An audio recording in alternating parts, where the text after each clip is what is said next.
Hello and welcome back to the Teresa Santos show with Rosa Realty here. And we are going to go over the exclusive right of sale listing agreement transaction broker, which is what we are at La Rosa Realty.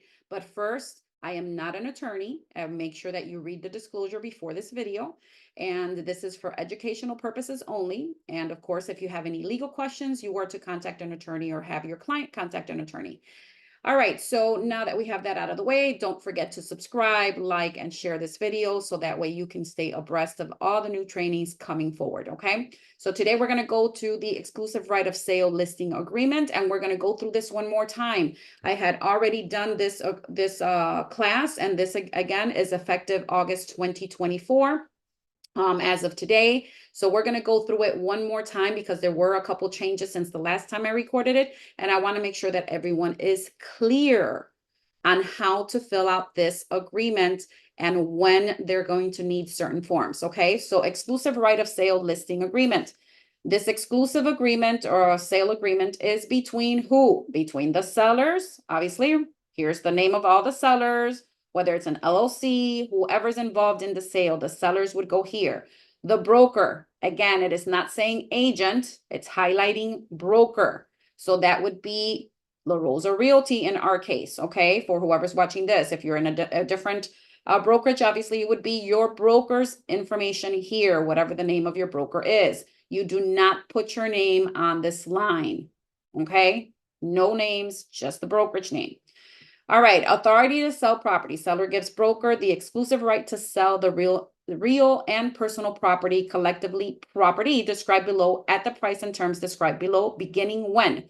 Obviously, this is, as usual, if you filled out a listing agreement, you know exactly that this is the beginning of the term and this is the end of your term. That's totally up to you what you want to do this listing agreement for. Is it 3 months? Is it 6 months? Is it a year? Totally up to you how long you want that period to extend to, okay? Now, before I move on with this, because we at La Rosa Realty have to review your packages or your listing agreements and your before you list it on the MLS, we have to review and we're signing all these agreements by the broker because we want to make sure that you don't get in trouble and that you're filling these things out right. Obviously, we're going to try to do that within 24 hours. However, you also know that at the time that you put here, the date that you have to put here, you have 24 hours to list it on the MLS. So I am going to recommend to extend that date a couple days forward. Okay, don't be in a hurry to list it tomorrow, unless your client absolutely insists, but let them know that we have to get this approved by our broker. So give yourself a couple days. So if you went to the listing appointment today and they wanted to sign today, that's fine, but maybe start the period maybe on Tuesday, just to give us a couple, a little leeway because there are a lot of listings coming in and we want to make sure that we get those all signed, but we want to make sure that you also stay compliant.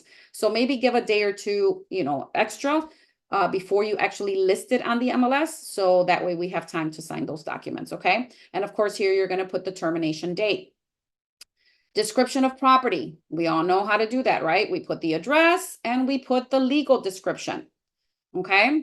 Personal property, including appliances. What is in the house that is attached to the house that the seller wants to take? Okay. Is there a shed that he wants to take with him?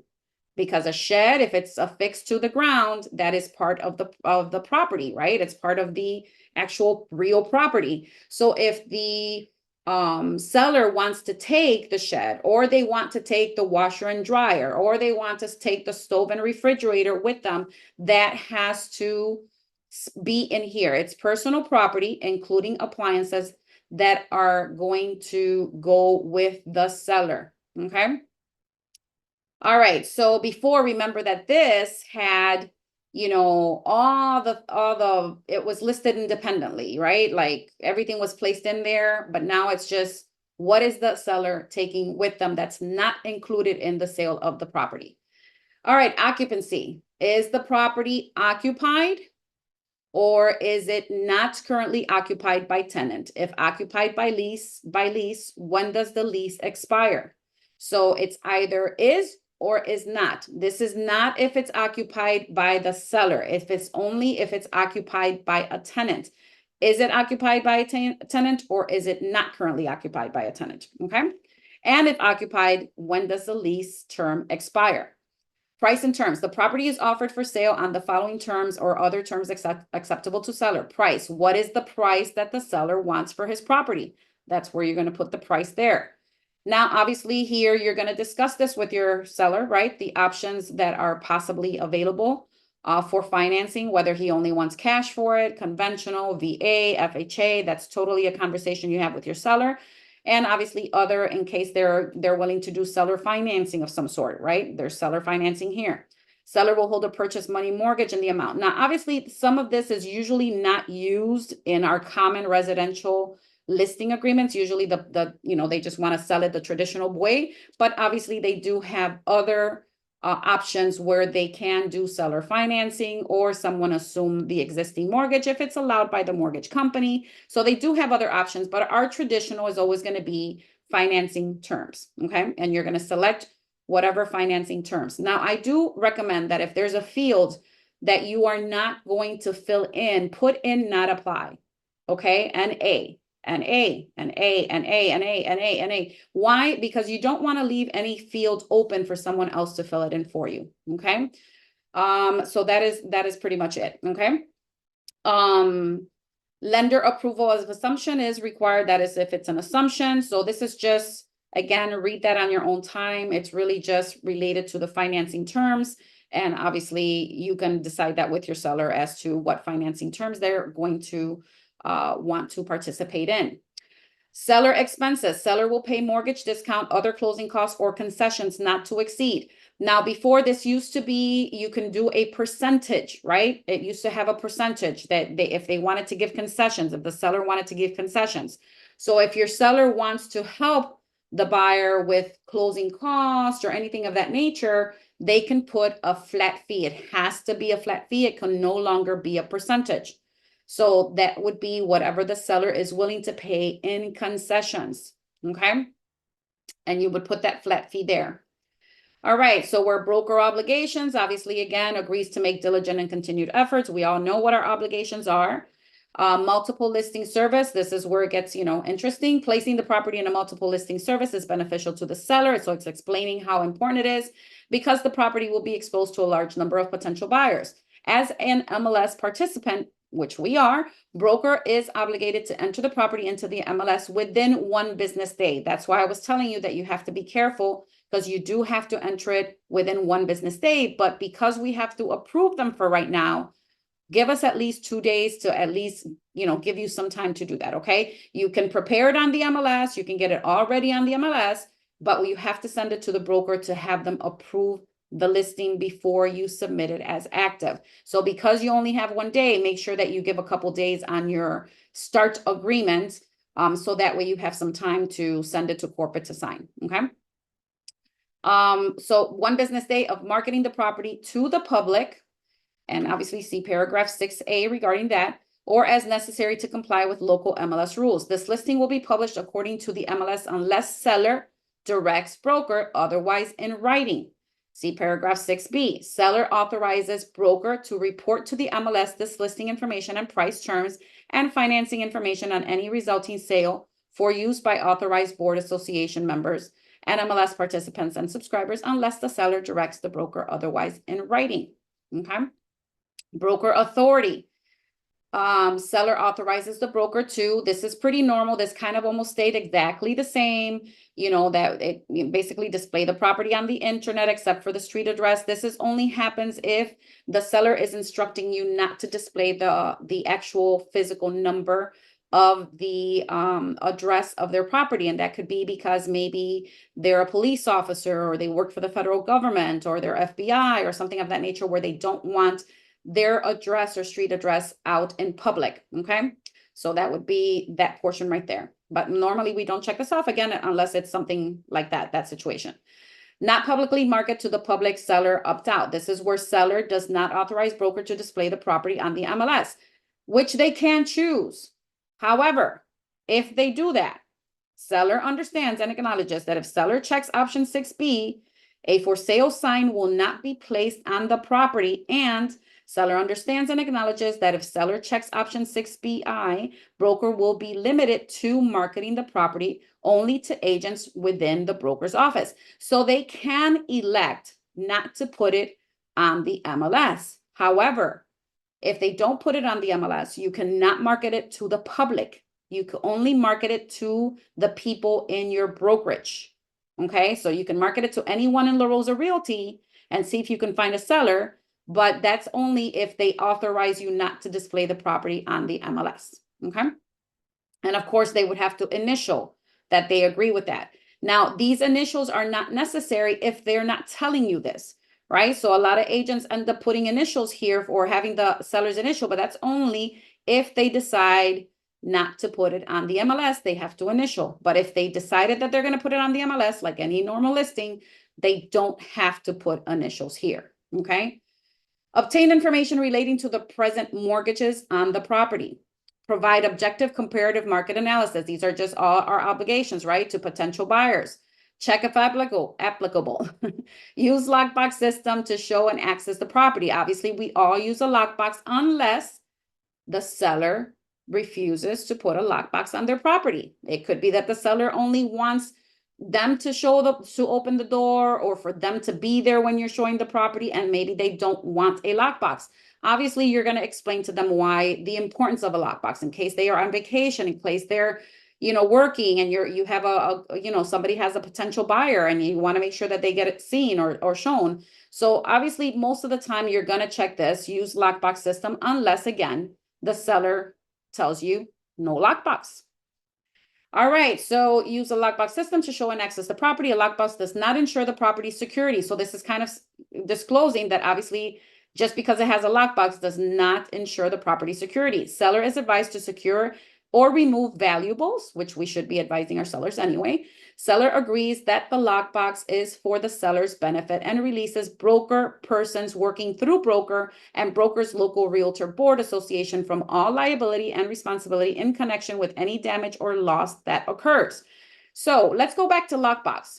So if you're an agent that is still using the old-fashioned lockbox with the code, I highly recommend you get a Supra. Okay, get a Supra, because you can control who comes in, who comes out, and you know that only agents are going to be able to go in the house with their client. They're not going to be able to send their client and just give them the code to the door, and then that risks your seller's property. Okay, so get a Supra, stop using those little lock boxes, invest in your business. Okay. Withhold verbal offers. This is just if the seller tells you, you know what, Teresa, once I get an offer, I mean, if it's not in writing, I don't want to hear it. If you don't have an offer to me in writing, I don't want to hear it, right? But if they do, maybe, sometimes we get offers and they don't really send the offer, but they tell us, yeah, we're going to send an offer, but then they really don't. But if that's just telling you, do they want you to withhold verbal offers or not? Okay. And the other one is withhold all offers once seller accepts the sales contract for the property. I always check this one because I really do not want to, accept and have the seller accept an offer, and then I get another offer that might be better. And now I present this offer to the seller, and now he's trying to get off the previous offer. We don't want all that craziness in our business. So I usually just check that box, withhold all offers once the seller accepts, unless he says, Teresa, I accept that offer, but I really want to see backup offers, so if any other offers come in, I want to put them on the back burner in case this offer falls through, we have some backup offers. Okay. So that's the only time that I would do that. All right. Virtual office websites. Some real estate brokerages offer real estate brokerage services online. These websites are referred to as virtual office websites, which is the VOWs. An automated estimate of market value or reviews and comments about the property may be displayed in conjunction with a property on some VOWs. Anyone who registers on a VOW may gain access to such automated valuations or comments and reviews about any property displayed on the website. Unless limited below, a website or VOW may display automated valuations or comments and reviews about this property. So now this is just asking the seller, Mr. Seller, do you want us to promote your property on our website or all the other websites, right? Because there's realtor.com, there's Zillow, there's, all these other websites, homes.com, that if they let us, right? Seller doesn't check these boxes, basically it's going to go everywhere. But there's also the potential that there's going to be estimated value for their home. There's going to be comments on their home. So this is just basically if they do not want to have their property listed on any of those websites like Zillow and realtor.com and homes.com, they would have to check these two boxes, okay? Seller does not authorize an automated estimate of the market value of the listing or a hyperlink to such estimate to be displayed in immediate conjunction with the listing of this property. Seller does not authorize third parties to write comments or reviews about the listing of the property or display a hyperlink to such comments or reviews in immediate conjunction with the listing of the property. Again, this is just letting them know that it will be sent out to all these different websites. But if they decide that they do not want it displayed on Zillow and realtor.com and homes.com, where they do have an estimated value to their property, then they would have to check these two boxes. Okay. And we would have to make sure that when we post it on the MLS, there's a little check mark that if you want it listed on the VOWs, you would not check that box because you just told your seller that you were not going to do that. Okay. So pay very close attention to the MLS. There's a little checkbox there that says, do you want it displayed on VOWs? And if your seller said no, make sure you do not check that box. Okay. Seller obligations. In consideration of broker's obligations, seller agrees to cooperate with broker in carrying out the purpose of this agreement, including referring immediately to broker all inquiries regarding the property transfer, whether by purchase or any other means or transfer. Recognized broker may be subject to additional MLS obligations and potential penalties for failure to comply with them. Provide broker with keys to the property and make the property available for broker to show during these reasonable times or the reasonable times. These are the seller obligations. Inform broker before leasing, mortgaging, or otherwise encumbering the property. Okay, so let's go back to I want to make sure that you guys understand this, okay? Cooperate with broker in carrying out the purpose of this agreement, including referring immediately to the broker all inquiries regarding the property's transfer, whether by purchase or any other means of transfer. So you have a listing agreement with the seller. All of a sudden, the brother comes by and he says, oh my God, bro, I'll just buy the house from you. Forget about that. And now they decide to do a little deal between them. And he transfers the house to his brother's name and his brother gives him $50,000. Now, they still owe us compensation because they have a contract with us. So they are obligated to let us know whether that property was transferred, whether it went into foreclosure or pre-foreclosure, whether they decided to do a lease to own. It's their obligation to inform us of all this, okay? Because we still are due our compensation or they will be in breach of contract.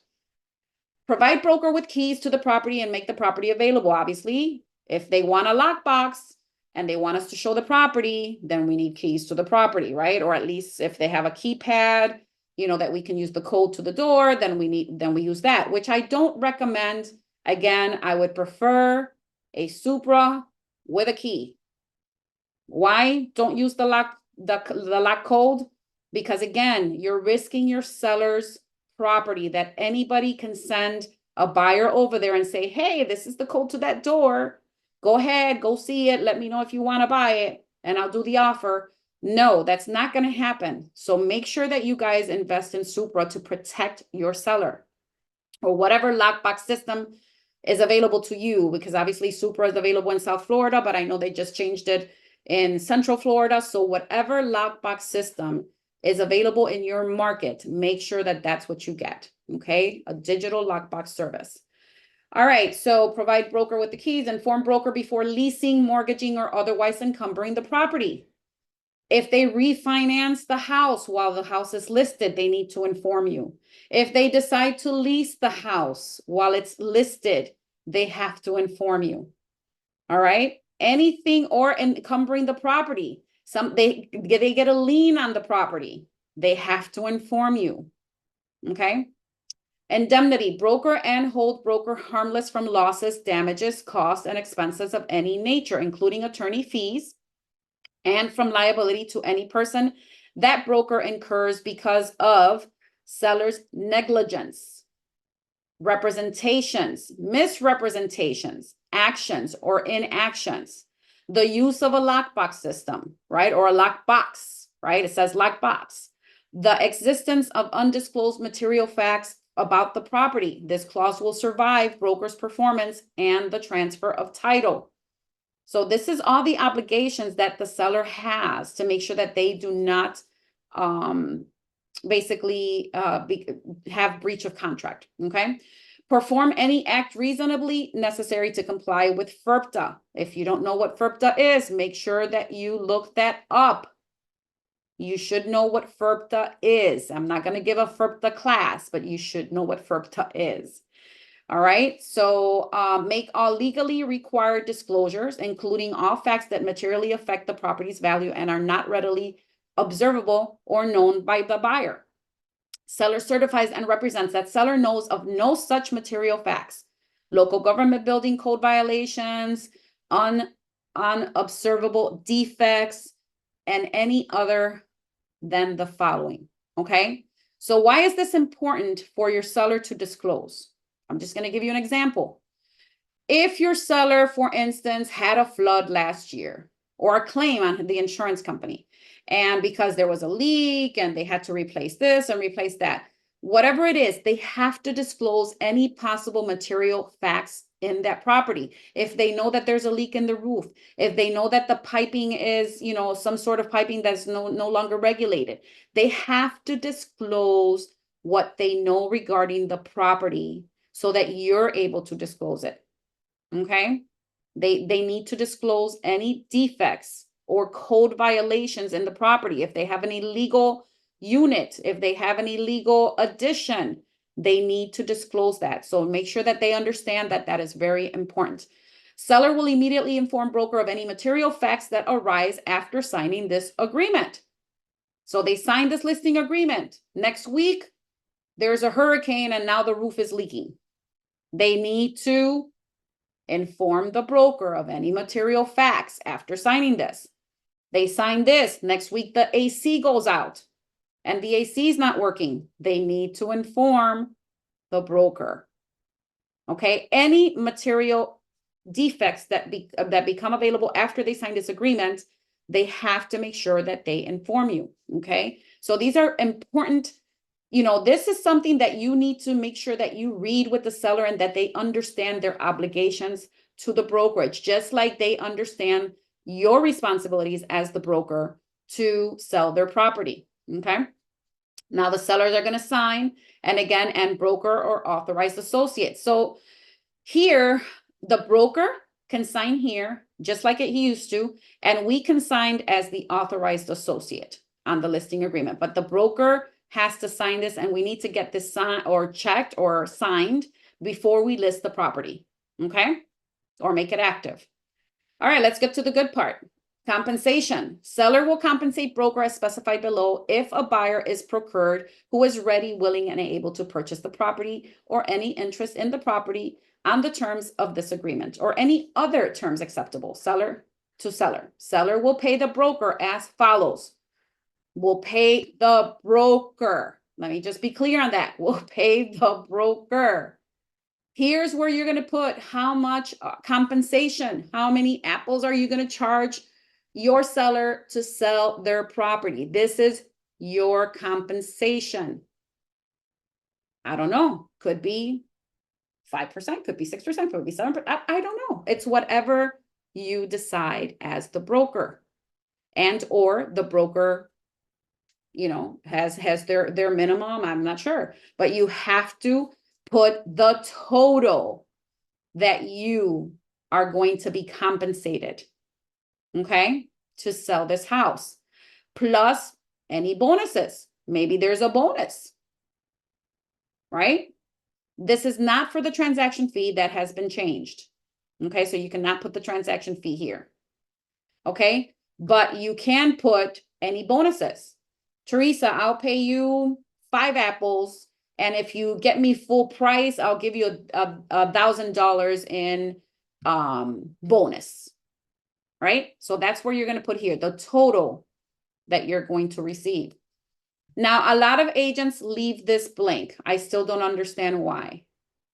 Because this will be, let's say the seller decides all of a sudden, again, their brother comes by and says, bro, I'll buy the house from you, man. If you want to just lease it with, I'll give you a good down payment and we'll do an option, right? An option to purchase the property later on, in a couple years, I'll give you $50,000 right now. And then I'll keep making payments. And in 2 years, I'll be able to qualify for a loan and I'll buy it out, right? So if you don't put anything on here, guess what? You're not getting paid anything of that $50,000 that they decided to do an option with, right? You get paid zero because you didn't sell their house. They decided to do an option. So make sure you put something here, whether that's a flat fee or a percentage. I normally put 10%, right? 10% of whatever the option is. If they're giving $100,000 down, then I make 10% of the $100,000.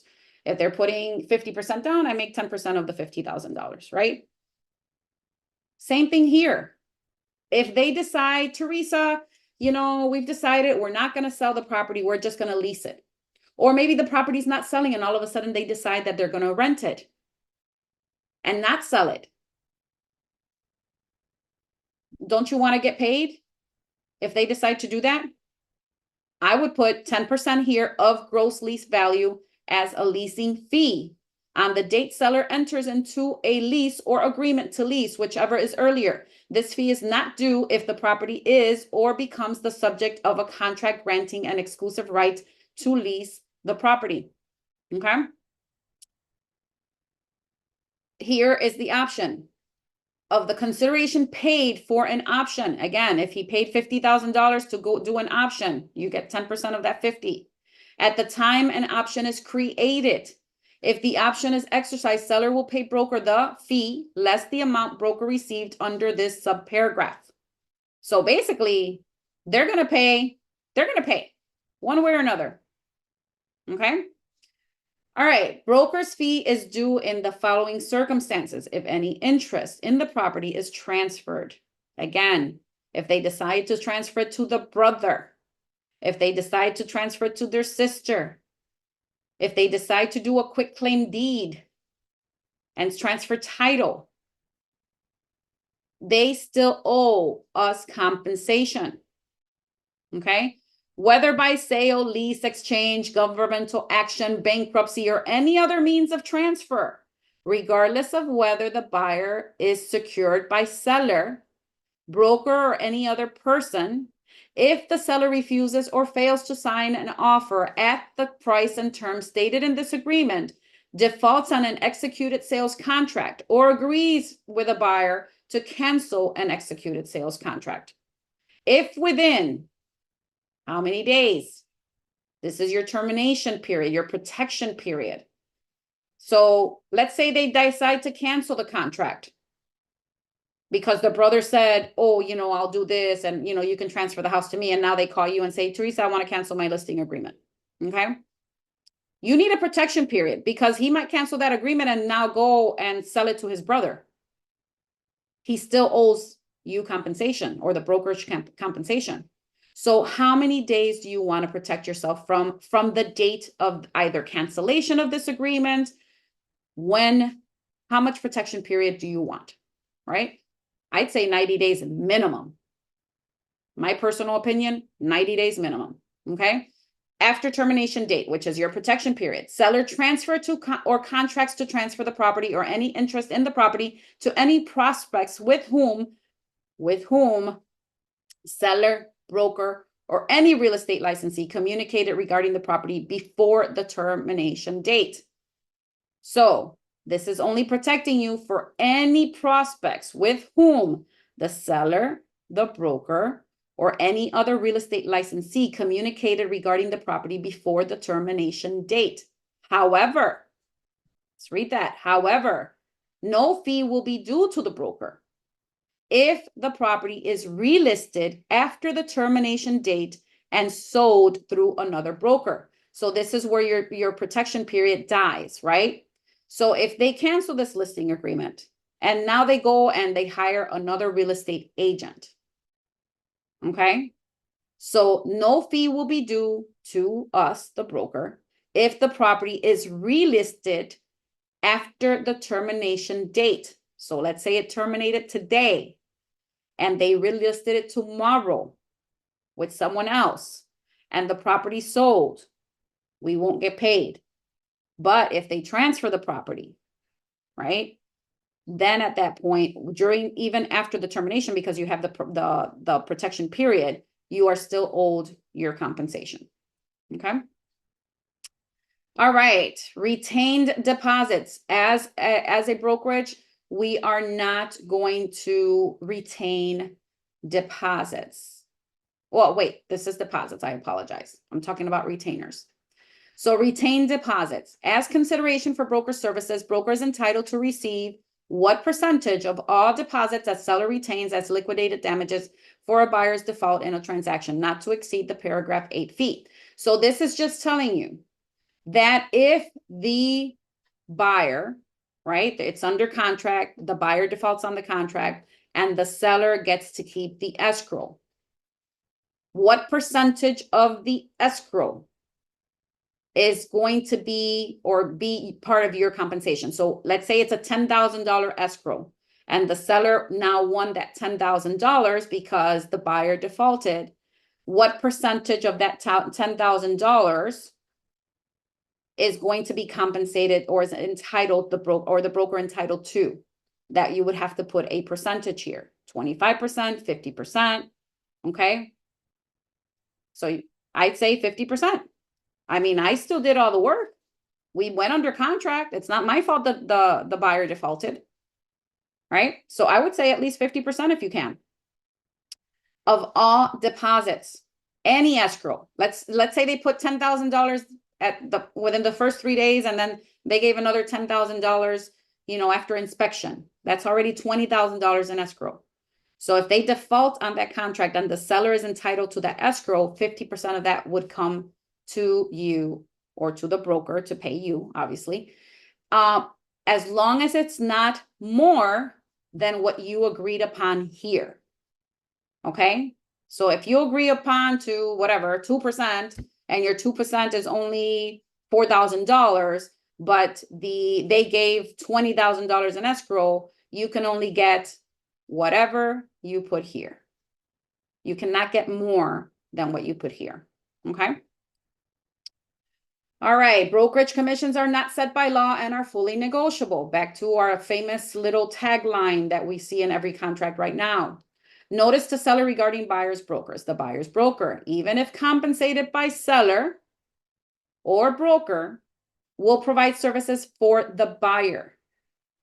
Seller is advised and is aware that seller may, but is not required to, compensate a buyer's broker upon closing. This is telling the seller, Mr. Seller, you are not obligated or required to pay a buyer's broker if you decide not to. Seller may choose to enter into a separate written agreement to pay the buyer's broker, or may approve the broker, you, the brokerage, to pay a buyer's broker in accordance with the paragraph 10. Seller also understands buyer's broker may include this broker if broker also works with buyer on this transaction. Seller, really important to understand this. Seller also understands that buyer's broker may include this broker that I might represent the buyer. Okay. That's just what it's saying. That seller understands that I might have the buyer and I might be representing that buyer. May include this broker if broker also works with buyer on this transaction. If this occurs, During the duration of this listing, broker will be entitled to the compensation in paragraph 8. What's the compensation on paragraph 8? Whatever you put here. 4 apples, 5 apples, 6 apples, 8 apples, 10 apples, whatever you put here. Okay? With paragraph 10, seller also understands. Oh, let's go. For services performed for the buyer. Sorry, I skipped something there. So let's go back to this. Broker will be entitled to the compensation in paragraph 8, which we just went over, for services performed for the seller, as well as the buyer's broker compensation in paragraph 10A for services performed for buyer. The seller should therefore take this into consideration when negotiating compensation. Okay, let's go through that. Broker may receive separate compensation from buyers for services rendered to buyers by broker. This is great for us. Okay, let's say the seller put in here 4 apples. Teresa, I'm gonna give you 4 apples to sell my house. Okay, and I find the buyer, and I signed an exclusive buyer brokerage agreement with the buyer, and I'm gonna charge the buyer 2 apples to help them with their transaction. It says broker may receive separate compensation from the buyer for services rendered to buyer by broker. So we can receive compensation from the buyer if we represent the buyer as well as the seller. Just FYI. Compensation to buyer's broker. This is the compensation to buyer's brokerage, right? Now, if they decide out of that 4% or 5 apples or 6 apples that they are going to let you split your compensation with the buyer's brokerage, then if you put 6 and you're representing the buyer and you're representing the seller, you get paid 6. There's no going back to negotiate. Oh, if I find the buyer, I'll reduce my compensation to 4% or 4 apples. No, you get paid the 6. You're representing both parties. Okay. And if you have an exclusive buyer brokerage agreement with the buyer, whatever they pay, whatever you agreed that the buyer will pay you for representing them, you can take it out of this compensation if they agree to do that. And you can charge them the difference if it wasn't enough. So if you put 4% on the exclusive buyer agreement, and according to this agreement, you've only agreed, or the seller has only agreed to pay 2 apples or 2%. I keep jumping back and forth between apples and percent, but it's the same thing. So whatever it is, you can charge the buyer the difference. So remember, your agreement with the buyer is your agreement with the buyer. Your agreement with the seller is your agreement with the seller. 2 different agreements, 2 different contracts, 2 different compensations. Okay?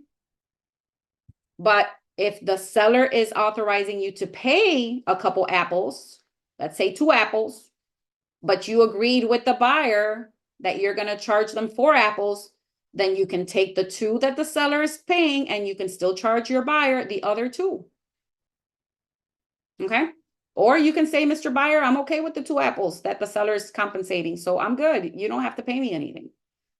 Totally up to you. Okay. All right, let's read this clearly. Seller authorizes broker. Authorizes the broker, you, to offer compensation to buyer's broker in the amount of what? How many percentages? How many apples, right? Of the purchase price or a flat fee. So they can say, Teresa, I only authorize for you to pay $2,000 to a buyer's agent. Or I authorize you to pay 2% to the buyer's agent. Whatever it is. But remember that this amount is coming out of this amount. So if you put 3 here, and then the seller says, yeah, I authorize for you to pay 2, that means you're only getting paid 1. Okay? So be clear of finding out this portion first, before you put in this portion here. Okay? Just to be clear, seller authorizes the broker to offer compensation to buyer's broker in the amount of what? A percentage or a flat fee.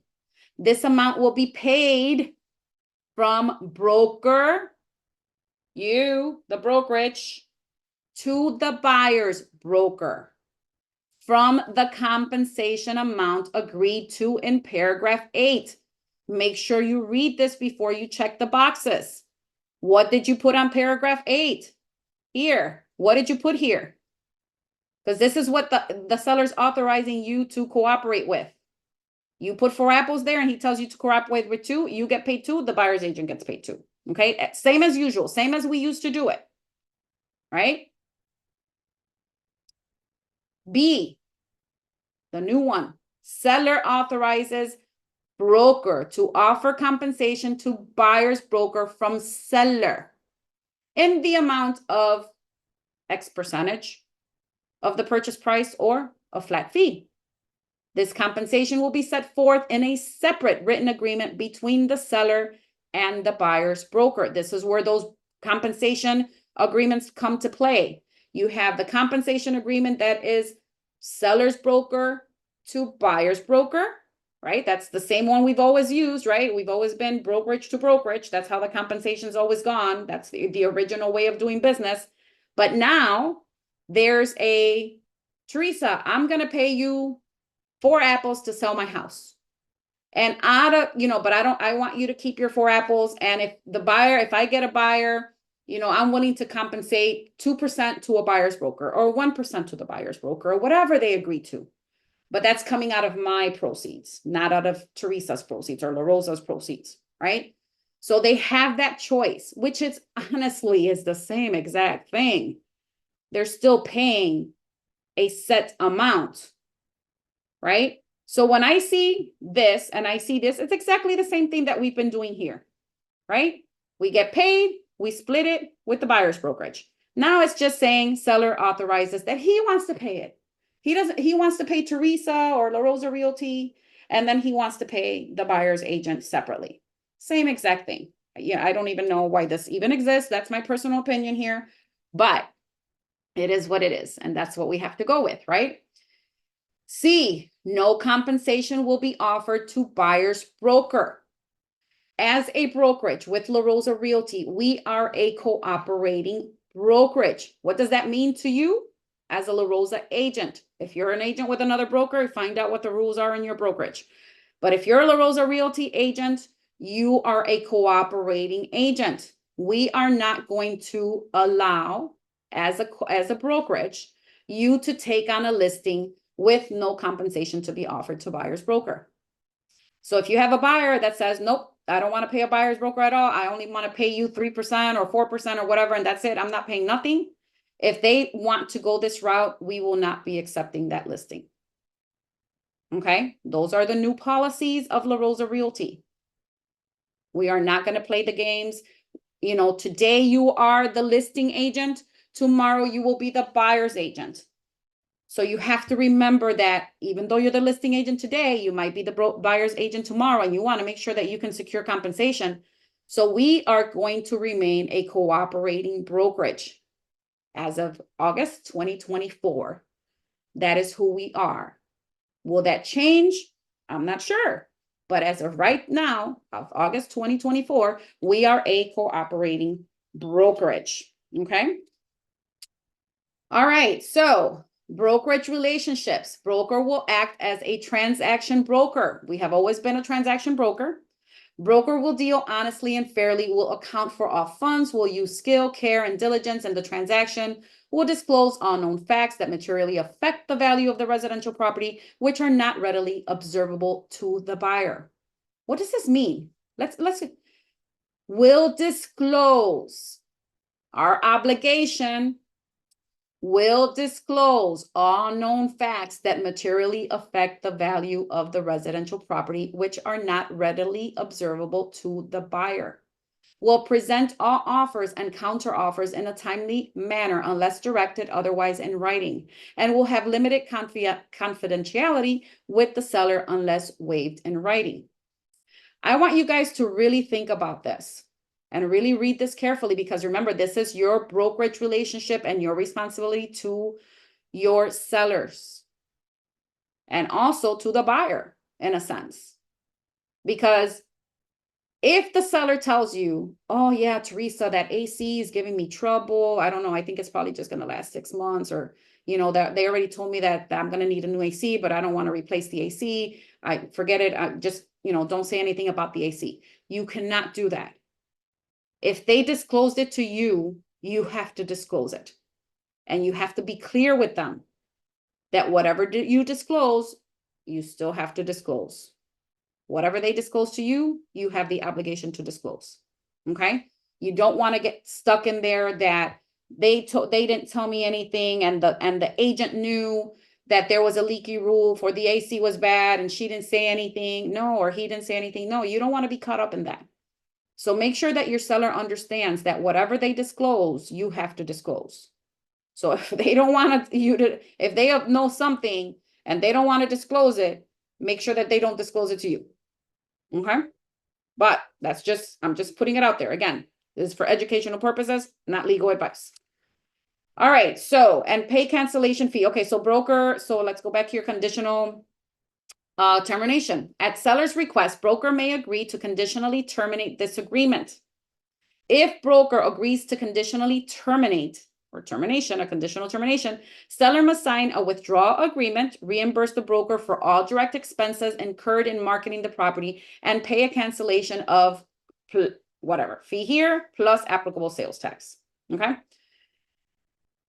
So I see a lot of agents that don't put a cancellation fee, and I still don't understand why. You've worked hard trying to sell this property. You've done marketing, you've taken professional photographs, you've done open houses, you've worked before you even got paid. And yet you don't want to have a cancellation fee in case 3 months down the line, after you spend money on water, door hangers, open houses, signs, all these things, professional photography, marketing online, ads, whatever, you've spent money with no guarantee of closing. And the seller all of a sudden he says, Teresa, I decided I'm not going to sell the house. Forget it. I'm going to cancel the contract. I'm not going to sell the house. And you just did all this. Why would you not have him or her, the sellers, pay you compensation for your marketing expenses, direct marketing, property, any type of expense that you had? I mean, I don't want to work for free, and I hope you don't want to work for free, but put a cancellation fee in there and make it a nice one so they think about canceling. Okay? Some agents say, well, if the seller doesn't want to work with me, then I don't want to work with them. That's fine. They can cancel. I'm not going to charge them anything. No, that's not how it works. They signed a contract, they signed an agreement, and they hired you for a job. And now all of a sudden they want to cancel. They should have a cancellation fee to reimburse you for all your expenses. Okay?